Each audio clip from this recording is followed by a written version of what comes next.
ತಗೋ ಮಗ, ರಾಗಿ ಅಂಗಡಿಲಿ ರಾಗಿ ಕೊಟ್ಟಿದೀನಿ, ಹೋಗ್ ಬೀಸ್ಕೊಂಬ. ತಗೋಪಿ ನೀನ್ ಹಸಿಟ್ಟು. ನಮ್ಮಪ್ಪ ರಾಗಿ ಕೊಟ್ಟಿದ್ದು, ನೀವ್ಯಾಕ್ ನಂಗೆ ಹಸಿಟ್ ಕೊಡ್ತಿದ್ದೀರಾ? ರಾಗಿ ಕೊಡಿ.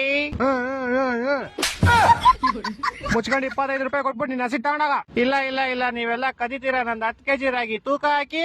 ಬಾರ ಬೇವರ್ ಸೈಡ್ ತೂಕ ಮಾಡೇ ಬಿಡೋಣ. 9 ಕೆಜಿ 800 ಗ್ರಾಮ್ 200 ಗ್ರಾಮ್ ಕದ್ಬಿಟ್ಟಿದ್ದೀರಾ. 200 ಗ್ರಾಮ್ ಬೇಕಾ? ನೋಡೋ, ಇಷ್ಟೆಲ್ಲ ಆರುತ್ತೆ, ಇಷ್ಟೆಲ್ಲ ಉದುರೋಗುತ್ತೆ, ಅವೆಲ್ಲ ಎಲ್ಲೋಗುತ್ತೆ. ಇದನ್ನು ಅದನ್ನೆಲ್ಲ ಕೊಡ್ತೀನಿ, ತಿಂತೀಯಾ? ನಾವ್ ತಿಂತೀವಿ. ಇವನ್ ಅಕ್ಕನ್ ಎಲ್ಲ ಆದ್ನು ಇವಾಗ ಅಂತ. ಅಲ್ಲೋಡ ಅವ್ನ್ ಚಪ್ಲಿ ಹೆಂಗೈತೆ.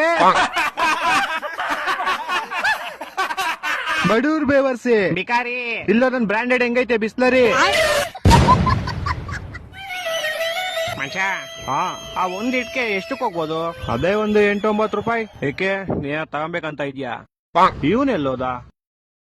18 19 ಮಚ್ಚ, ಕ್ವಾರ್ಟರ್ ದುಡ್ಡಾಯ್ತು. ಇನ್ನೊಂದೇಳಿ ತಗೊಳ್ಳೋ. ಯಾಕೆ? ಸೈಡ್ಸ್ ಸ್ವಲ್ಪ ಬೇಕಲ್ಲ. ಕರೆಕ್ಟ್ ಮಚ್ಚ. ಮಿಸ್ಟೇಕ್ ಇಲ್ಲ, ಬ್ರ್ಯಾಂಡಿನ ಮಿಸ್ಟೇಕು. ಮಂದಿ ನಮಗೆ ಸುಮ್ನೆ ಬೈತಾರೆ.